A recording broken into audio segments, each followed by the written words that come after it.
하나님과의 올바른 관계가 복이다라는 제목으로 하나님의 말씀을 씁니다. 사람들은 누구나 복을 원하죠. 복 받기를 원합니다. 특히 우리나라 사람들은 더더욱 그런 것 같습니다.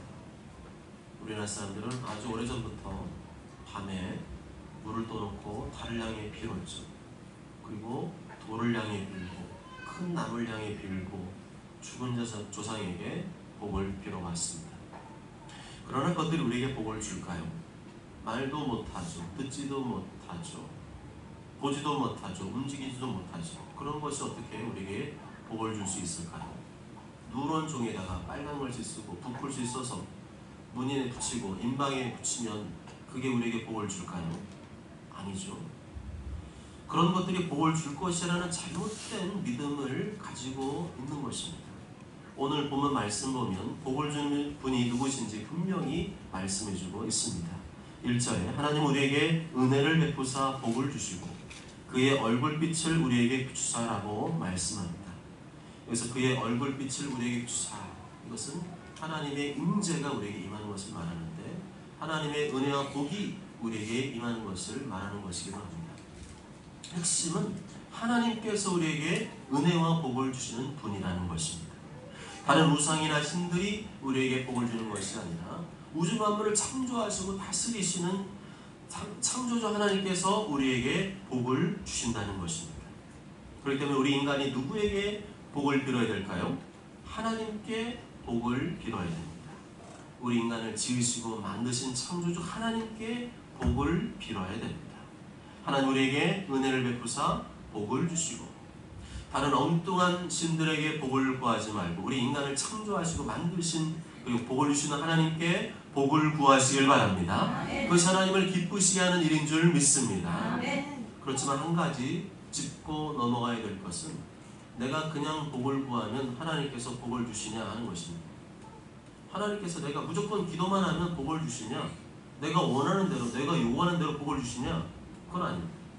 하나님은 나의 요구대로 내가 원하는 대로 복을 주시는 알라딘의 램프 요정이 아닙니다. 하나님은 지극히 높고 위대하신 존귀하신 하나님이시기 때문에 그러한 자세는 하나님을 경외하는 태도가 아니죠. 그냥 땡깡 부리는 거죠. 내가 창조된 피조물답게 창조주 하나님께서 원하시는 것을 구하며 살 때 복을 주시는 것입니다. 하나님을 기쁘시게 하는 삶을 살 때 하나님께서 복을 주시는 것입니다. 요한복음 15장 7절에 너희가 내 안에 거하고 내 말이 너희 안에 거하면 무엇이든지 원하는 대로 구하라 그리하면 이루리라. 마태복음 6장 33절에 그런즉 너희는 먼저 그의 나라와 그의 의를 구하라 그리하면 이 모든 것을 너희에게 더하시리라 말씀합니다. 예수님께서 언제 우리의 기도를 들으신다고 말씀하죠? 너희가 내 안에 거하고 내 말이 너희 안에 거하면 이라고 말씀했습니다. 예수님을 사랑하고 예수님 안에 거하고 그분의 말씀에 순종하면 무엇이든지 원하는 대로 구하라. 그러면 들으신다고 약속하셨습니다. 그냥 막 죄짓고 살면서 자기 마음대로 살면서 기도만 열심히 하고 복을 구하면 복을 주시는 것이 아니라 하나님의 말씀에 대한 순종이 우선이라는 것입니다. 우리가 하나님의 말씀에 순종하고 그분을 사랑하며 살아갈 때 우리의 기도에 응답해 준다고 말씀한 줄 믿습니다. 마태복음 6장 33절에도 보면 예수님께서 언제 우리에게 복을 주신다고 약속하셨죠? 먼저 그 나라와 의를 구하면 주신다고 약속했습니다. 먼저가 있다는 거죠. 먼저 순서가 있다는 겁니다.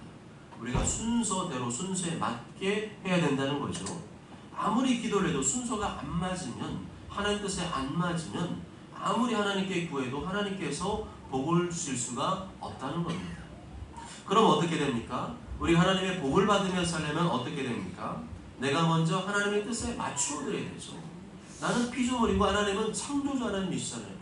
우주 만물, 끝도 없는 무한하게 펼쳐진 우주 만물을 창조하신 위대하시고 존귀하신 하나님이시기 때문에 우리 같은 연약하고 작은 자들이 하나님 뜻에 맞추어 드리며 살아야 그것이 하나님 보시기에 합당한 것이고 하나님이 기쁘시게 하는 일이고 하나님 우리에게 복을 내려준 줄 믿습니다. 여기서 말하는 나라는 하나님 나라를 말하죠. 여기서 말하는 의는 하나님의 의를 말합니다. 하나님 나라는 좁게는 교회 공동체를 할 수 있고 넓게는 하나님의 말씀의 통치를 받는 모든 것이 하나님 나라라고 할 수 있습니다. 그렇다면 예수님 믿는 성도들이 모여있는 이 교회 공동체 안에서 제일 중요한 것이 무엇입니까? 하나님의 말씀의 통치가 이루어지는 것입니다. 세상 바깥에 있는 사람들 말고 일단 예수님과 구원한 하나님의 백성들 마음 안에, 성도들의 심령 안에 하나님의 말씀의 통치가 이루어져야 됩니다. 그리고 그렇게 하나님의 말씀의 통치를 받는 성도들이, 하나님의 말씀으로 잘 훈련된 성도들이 세상 속으로 들어가 다시 그것을 하나님의 말씀으로 바꾸어가는 것, 그것이 바로 그리스도인의 사명이라는 것입니다. 로마서 12장 2절에 너희는 이 세대를 본받지 말고 오직 마음을 새롭게 함으로 변화를 받아 하나님의 선하시고 기뻐하시고 온전하신 뜻이 무엇인지 분별하도록 하라. 마태복음 5장 16절 이같이 너희 빛이 사람 앞에 비치게 하여 그들로 너희 착한 행실을 보고 하늘에 계신 너희 아버지께 영광을 돌리게 하라. 아멘. Why not change the world? 왜 안 되는데? 왜 못 바꿔? 왜 세상을 못 바꿔? 왜 못 한다고 생각해? 세상을 바꿔봐. 뭘로 바꿔? 하나님의 말씀으로 이 세상을 바꿔봐. 죄악으로 가득한 이 세상을 거룩한 하나님의 말씀으로 바꿔봐. 그게 니들이 해야 될 일이야. 아멘. 그렇게 사는 삶이 하나님의 나라와 의를 구하는 삶인 줄 믿습니다. 핵심은 하나님의 말씀이지. 하나님의 말씀으로 잘못된 이 세상의 가치관, 이념, 사상을 바꾸어가야 됩니다. 하나님의 말씀은 본래 창조하신 하나님의 세상을 거룩한 세계로 바꿔가야 됩니다. 그러기 위해서는 내가 먼저 하나님의 말씀의 통치를 받아야 되죠. 내 생각이 하나님의 말씀의 통치를 받고, 내 감정도 하나님의 통치를 받고, 내 행동도, 의지도 하나님의 말씀의 통치를 받고, 또한 내 꿈과 소망도 하나님의 말씀의 통치를 받아야 됩니다. 우리 교회가 하나님의 말씀의 통치를 받고, 우리 가정이 하나님의 말씀의 통치를 받고, 내가 속한 교회와 학교와 일터가 하나님의 말씀의 통치를 받고, 우리나라 민족, 나아가 전세계 열방이 하나님의 말씀의 통치를 받는 것, 그것이 바로 하나님 나라와 의를 구하는 삶인 줄 믿습니다. 어딜 가나 죄의 영향력이 있기 때문에 100% 완전한 말씀의 통치가 이루어지기는 어렵죠. 그럼에도 불구하고 그렇다 할지라도 그렇게 되도록 꾸준히 애쓰고 힘쓰며 기도하며 살 때 바로 그 사람에게 하나님의 은혜와 복을 내려오신 줄 믿습니다. 오늘 시편은 누가 기록했는지 정확히는 나와있지 않습니다. 그렇지만 오늘 시편 67편을 기록한 저자는 1절과 2절에서 하나님의 은혜와 복을 주의 도, 주의 구원과 연결시키고 있는 것을 알 수가 있습니다. 1절과 2절 다 함께 읽습니다. 시작. 하나님 우리에게 은혜를 베푸사 복을 주시고 그의 얼굴빛을 우리에게 비추사 주의 도를 땅 위에 주의 구원을 모든 나라에게 알리소서. 아멘. 시편 말씀은 대부분이 기도문이죠. 오늘 시편 67편을 기록한 저자는 하나님께 우리에게 은혜를 베풀어 달라고, 복을 달라고 기도함과 동시에 결국에는 무엇을 해달라고 기도하고 있죠? 주의 도를 땅 위에 주의 구원을 모든 나라에 알리소서. 이 말씀에 의하면 하나님께서 당신의 은혜와 복을 누구에게 주신다는 거예요? 주의 도를 이 땅에 알리는 성도, 주의 구원을 모든 나라에게 알리는 성도에게 주신다는 겁니다. 전도와 선교의 길을 걷는 자에게 주신다는 겁니다. 그저 내가 원하는 이기적인 욕심과 야망을 이루려고 하는 성도가 아니라 주의 도를 이 땅에 알리려는 성도, 주의 구원을 모든 나라에 알리는 성도에게 복을 주신다는 것입니다. 다시 말하면 예수님 믿으면 무조건 복 받는다가 아니고, 예수님 믿음으로 구원받은 하나님의 백성들이 하나님의 말씀과 뜻대로 살아갈 때에, 전도와 선교에 열심을 내며 살아갈 때에 복을 받을 수 있다는 것입니다. 그렇게 사는 삶이 곧 주의 도, 주의 말씀과 도를 이루어드리고 알려드리는 삶이죠. 그러면 우리의 기도 제목이 바뀌어야 됩니다. 어떻게 바뀌어야 될까요? 무조건 하나님 나에게 복을 주세요, 잘되게 해주세요가 아니고, 내가 먼저 하나님의 말씀과 뜻을 이루는 삶을 살게 하소서. 내가 먼저 구원의 복음을 온 누리에 전하는 삶을 살게 하소서라고 바뀌어야 됩니다. 이렇게 먼저 그 나라와 의를 구하며 살아갈 때 예수님께서 이 모든 것을 더하여 주신 줄 믿습니다. 내가 하나님 말씀의 뜻을 이루어드리려고 몸부림치며 살아갈 때 하나님께서 은혜와 복을 더하여 주신 줄 믿습니다. 그럼 우리가 그렇게 이 땅에서 주의 도를 알리며 살고 주의 구원을 알리며 살아야 되는데, 그 이유와 목적이 단순히 복받기 위해서 그런 것일까요? 아니죠. 우리가 더 주의 도를 알리며 살고 더 주의 구원을 알리며 살 뜻으로 하나님께서 복을 더해주시는 것입니다. 만일에 하나님께서 우리에게 복을 주셔도 그거 가지고 과소비하고 낭비하고 욕심 부리고 살고 그러면 내려주신 복도 거둬가신 거예요. 왜냐하면 그 은혜와 복을 주신 이유가 뭔데요? 주의 도를 알리고 주의 구원을 나라에게 알리고 하나님 뜻을 이루고 전 세계 열방에 복음을 전하고 전도를 감당하고 세계 소리를 감당하는 데 쓰라고 주신 것인데 거기에는 아무 관심도 없고 그냥 복만 달라고 그러겠으니 하나님께서 거둬가시는 거죠. 우리의 신앙생활의 궁극적인 목적은 복을 받기 위해서가 아니죠. 우리에게 주신 복은 하나님의 말씀을 더 잘 이룰 수 있도록 부어주시는 것입니다. 그것이 복을 받는 것이 우리의 신앙생활의 궁극적인 목표가 될 수가 없습니다. 그럼 신앙생활의 궁극적인 목적이 무엇일까요? 3절 다 함께 읽습니다. 시작. 하나님의 민족들이 주를 찬송하게 하시며 모든 민족들이 주를 찬송하게 하셔서. 예수님께서 우리를 구원하신 목적이 뭐죠? 우리를 죄 가운데서 건져내어서 하나님의 자녀로 삼아주시고 영원한 천국으로 인도하시기 위함이죠. 그리고 그렇게 구원해 주신 하나님께 감사와 찬송을 올려드리며 살게 하시기 위함입니다. 원래 인간은 하나님을 찬송하도록 지음받았습니다. 하나님을 예배하도록 지음받았습니다. 이사야 43장 7절에 내 이름으로 불려지는 모든 자 곧 내가 내 영광을 위하여 창조한 자를 오게 하라. 그를 내가 지었고 그를 내가 만들었느니라. 그렇지만 아담과 하와가 하나님 앞에 범죄한 이유로 인간이 하나님과의 관계에 끊어졌죠. 하나님과의 관계에 끊어졌다는 말은 영적으로 죽게 되었다는 말입니다. 하나님께 반응하지 않고 무관심하고 하나님을 찬송하지 않고 예배하지 않게 되었다는 것입니다. 그 대신에 인간들은 자기 마음에 맞는 우상을 만들어 섬기기 시작했습니다. 자기의 욕심과 욕망을 채워줄 또 다른 신, 우상을 만들어 섬기기 시작했습니다. 하나님을 찬송하고 예배한 대신에 우상을 찬송하고 예배하기 시작했습니다. 그런 우상 숭배가 하나님의 진노를 격발시켰습니다. 신명기 32장 16절에 그들이 다른 신으로 그의 질투를 일으키며 가증한 것으로 그의 진노를 격발하였다. 인간들의 우상 때문에, 우상 숭배 때문에 하나님의 진노가 폭발했다는 것입니다. 하나님이 창조하신 인간들이 하나님을 찬송 예배하는 것이 아니라 자기들이 좋아하는 신을 따로 만들고 그것들을 섬기고 그것들을 찬송 예배했습니다. 다른 종교와 신들을 만들고 그 앞에 엎드려 절했습니다. 무당을 찾아가고 점집을 찾아가고 구판을 벌이고 점과 타로, 부적, 사주팔자, 토종비결을 보기 시작했습니다. 돈, 권력, 성공, 인기, 취미, 운동, 건강 혹은 자기 자신을 신처럼 떠받들고 그것을 추앙하기 시작했습니다. 하나님께는 무관심한 대신에 자기가 좋아하는 것에 집착하며 살기 시작했습니다. 자기 마음대로 살기 시작했습니다. 악하고 죄짓고 살게 되었습니다. 그것이 하나님의 질투를 불러일으켰고 하나님의 진노를 격발시켰던 것입니다. 열왕기하 20장 17절에 이는 이 백성이 나를 버리고 다른 신에게 분향하며 그들의 손의 모든 행위로 나를 경노하게 하였습니다. 그러므로 내가 이곳을 향하여 내린 진노가 꺼지지 아니하리라 하라 하셨느니라.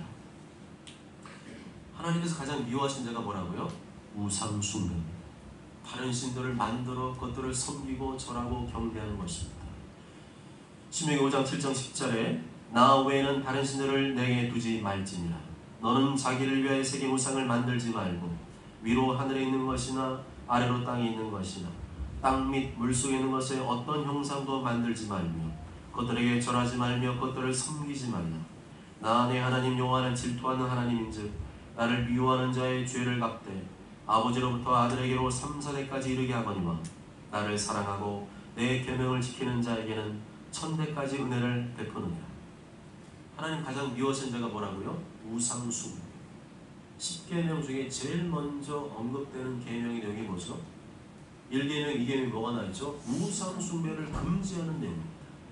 하나님 외에 다른 신과 우상을 만들어 숭배하고 절하는 자는 반드시 그 죄값을 치르게 하신다는 겁니다.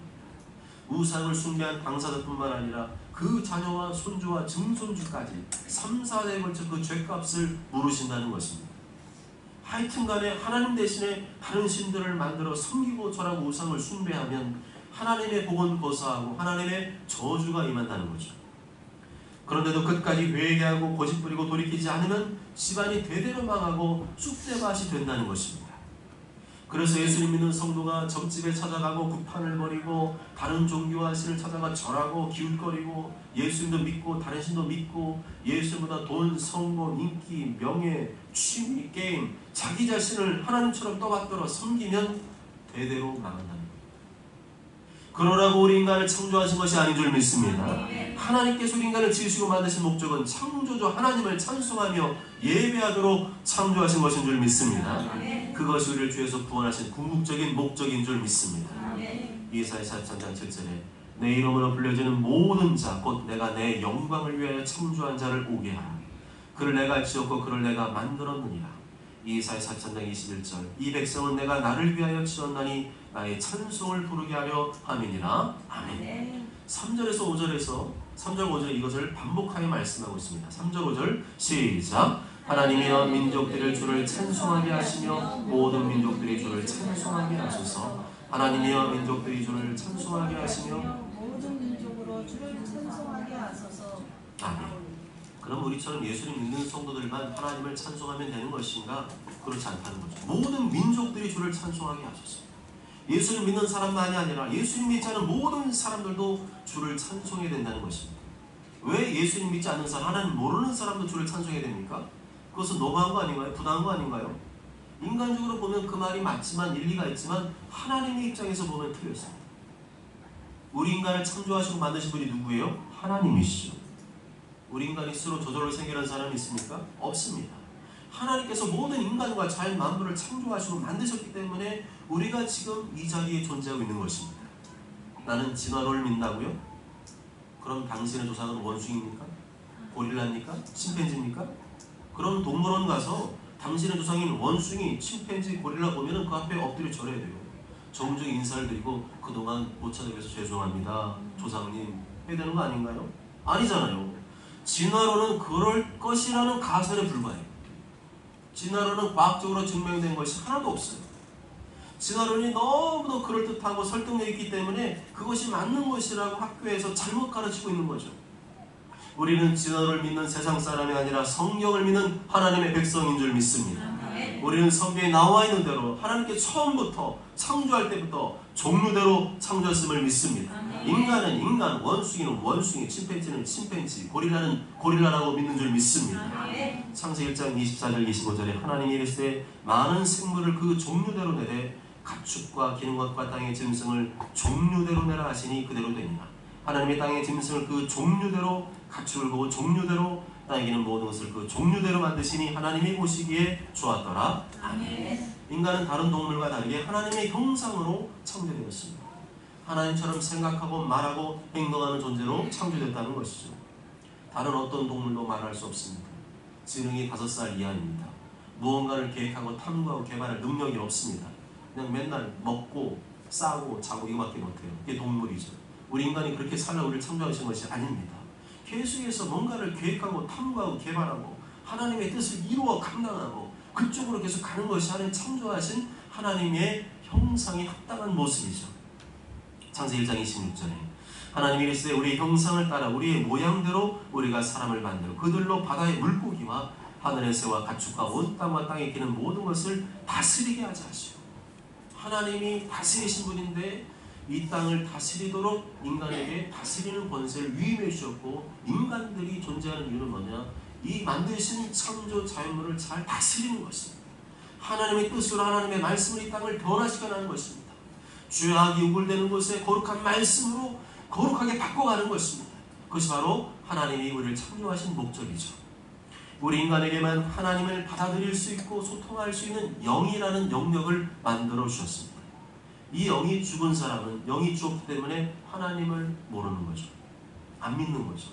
이 영이 성령으로 거듭난 사람만이 하나님을 믿고 찬송하고 영광을 돌릴 수 있는 것입니다. 그래서 우리 예수님 믿는 성도들의 꿈이 뭐예요? 전 세계 모든 사람들이 예수님 믿고 구원 얻어 하나님을 찬송하고 예배하는 것이 아닙니까? 그 시편 67편 저자의 꿈이고 하나님의 꿈이지 않습니까? 우리가 이런 하나님의 꿈을 꾸면 꿀수록 내 안에 영이 개발되고 살아나게 되는 줄 믿습니다. 하나님께 대해 민감하게 반응하게 되고 하나님께 대한 찬송과 경배의 감각이 살아나게 되는 줄 믿습니다. 반대로 하나님의 자녀가 되었어도 여전히 세상적이고 인간적인 야망과 욕망을 꿈꾸며 살게 되면 자기 속에 있는 그 영이 힘을 잃고 죽어가게 됩니다. 하나님께 대하여 둔하게 반응하게 되고 하나님께 대한 찬송과 예배 감각이 죽게 됩니다. 그게 바로 영적인 타락입니다. 이 말씀으로 볼 때 교회 안에도 우리 교회에도 있을 수 있어요. 많은 교회 안에도 교회는 다니는데 영적으로 죽은 자들, 영적으로 타락한 자들이 많습니다. 예배에 대한 감각이 죽어졌죠. 산속에 대한 감각이 죽어졌죠. 또 하나님께 대해 둔하게 반응하죠. 말씀에 대해 둔하게 반응하죠. 그게 뭐예요? 영적인 타락인 것입니다. 그러면 우리는 하나님의 꿈을 꾸어야 됩니다. 온 세상의 복음을 듣고 구원받는 그날을 꿈꿔야 됩니다. 더 많은 사람들이 구원받고 하나님을 찬송하고 예배하는 모습을 꿈꿔야 됩니다. 이 세상의 거룩한 하나님의 말씀으로 변화되는 것을 꿈꿔야 됩니다. 그러한 꿈을 꾸면서 할 때 우리 영이 살아나기 시작한 줄 믿습니다. 꿈틀대기 시작한 줄 믿습니다. 우리는 기뻐 춤을 추며 찬양이 되는 줄 믿습니다. 그것이 바로 영적으로 회복하고 살아난 자들의 모습인 줄 믿습니다. 4절 다 함께 읽습니다. 4절 시작. 온 백성은 기쁘고 즐겁게 노래할지니 주는 민족들을 공평히 심판하시며 땅의 나라들을 다스릴 것입니다. 아멘. 이 말씀 히브리어로 번역하면 왜냐하면 당신이 민족들을 공평으로 판단할 것이기 때문입니다. 그리고 당신은 땅의 민족들을 인도하실 것입니다 라고 번역할 수 있습니다. 시편 저자는 그날을 상상하며 기쁘게 노래하고 있습니다. 온 백성이, 지구상의 모든 만민이 기쁘고 즐겁게 노래할 것을 예언적으로 선포하고 있습니다. 왜 그렇게 시편 저자가 기쁘고 즐겁게 노래하고 있죠? 장차 하나님께서 온 민족들을 공평하게 심판할 것이기 때문입니다. 그동안 악한 자들이 득세하고 악한 자들이 괴롭히고 힘들게 했었는데 그 모든 악의 세력들을 심판하고 악이 사라지고 하나님의 의의 나라가 펼칠 것을 바라보니 기쁨과 즐거움의 노래가 흘러나왔던 것입니다. 온 백성은 기쁘고 즐겁게 노래할지니 주는 민족들을 공평히 심판하시며 땅 위의 나라들을 다스릴 것임이니이다. 여기서 말하는 공평한 심판이란 하나님 보시기에 의로운 자들에게는 영생을 주시고 악인들에게는 영벌을 주시는 것을 말합니다. 마태복음 25장 31절 33절에 인자가 자기 영광으로 모든 천사와 함께 올 때에 자기 영광의 보좌에 앉으리니 모든 민족을 그 앞에 모으고 각각 구분하기를 목자가 양과 염소를 구분한 것이 하여 양은 그 오른편에 염소는 왼편에 두리라. 이것은 장차 반드시 그렇게 될 일이며 그렇게 되는 것을 바라볼 때에 구원받은 하나님의 백성들이 또한 고난과 어려움 중에도 주의 말씀을 지키며 순종하며 사는 자들이 다 하나님을 기뻐하며 즐겁게 노래하며 찬송하게 된다는 것입니다. 또한 4절 하반절에 나오는 다스릴 것임이니이다 라는 말씀은 인도하다, 이끌다, 돌보다, 친절하게 대하다라는 뜻을 가지고 있습니다. 하나님께서 친히 목자가 되어주셔서 이 땅의 나라들을 돌보고 친절하게 그들을 인도해 주실 것이라는 것입니다. 계시록 7장 17절에 이는 보좌 가운데 계신 어린 양이 그들의 목자가 되사 생명수생으로 인도하시고 하나님께서 그들의 눈에서 모든 눈물을 씻어주실 것입니다. 계시록 21장 4절에 모든 눈물을 그 눈에서 닦아주시니 다시는 사망이 없고 애통하는 것이나 곡하는 것이나 아픈 것이 다시 있지 아니하리니 전 것들이 다 지나갔음이로라. 아멘. 이로부터 4절 말씀은 장차 예수님께서 이 땅에 오셔서 모든 악의 세력을 심판하시고 당신은 거룩한 나라를 이 땅에 세우시고 직접 예수님께서 다스리시고 통치하실 것을 가리키는 것입니다. 곧 만왕의 왕 예수 그리스도의 재림을 가리키는 말씀인 것이죠. 그래서 우리의 참되고 궁극적인 소망은 뭡니까? 예수님의 재림입니다. 예수님이 안 오시면 이 땅은 소망이 없습니다. 갈수록 악이 득세할 것입니다. 정치권을 보세요. 요새 저게 정치하는 사람들인가? 저런 수준하는 사람 무슨 정치를 한다고 막 속에서 열불이 나잖아요. 저런 악한 모습들, 저런 수준 미달의 모습을 바라보면서 또 우리 주변에 악한 사람들, 이기적인 사람들, 못된 사람 바라보면서 우리의 속이 썩거든요. 이 땅에는요, 이 땅에 사는 동안에는 우리에게 소망이 없어요. 예수님 다시 오셔서 모든 악을 세력을 심판하시고 모든 악을 제거하시고 억울한 일도 없고 불의한 일도 없고 신앙적인 이유로 고난과 핍박도 없는 그 나라를 건설해 주셔야만 우리에게 참된 소망이 이루어진 줄 믿습니다. 또한 6절 말씀대로 언제나 부족함이 없는 풍족한 수선과 열매를 얻게 될 것입니다. 아담과 하와의 범죄로 인해서 뭐가 생겨났죠? 가시와 엉겅퀴가 생겨났습니다. 땅에 농작물을 심어도 가시와 엉겅퀴가 나서 잡초가 나서 제대로 된 소산 열매를 온전히 얻을 수가 없게 되었어요. 그렇지만 주님이 이 땅에 다시 오시면 이 땅에 농작물을 심기만 하면 소산이 풍성하게 풍족하게 열리게 될 줄 믿습니다. 지금 우리가 심어서 먹는 열매 정도가 아니라 지금 눈에 보는 그 열매의 10배, 30배, 60배, 100배로 주렁주렁 열릴 줄 믿습니다. 그냥 막 차고 넘치는 진진한 나라가 되는 거죠.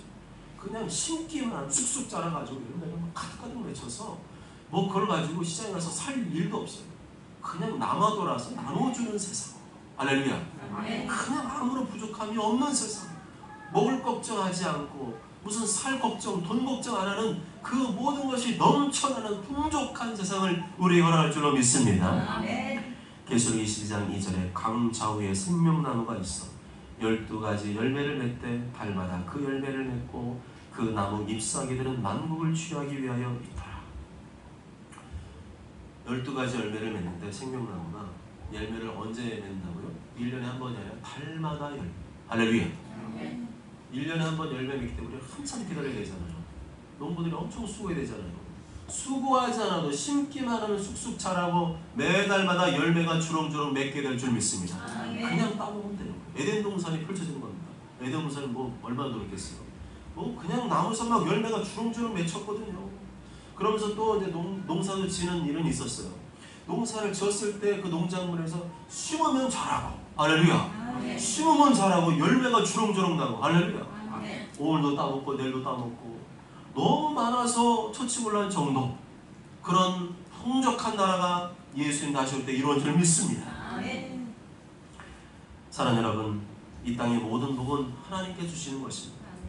내가 뭐하시고 입고 누리고 이 모든 것 하나님께서 주신 것입니다. 우리 자녀 오손들에게 복을 주시는 분도 하나님이십니다.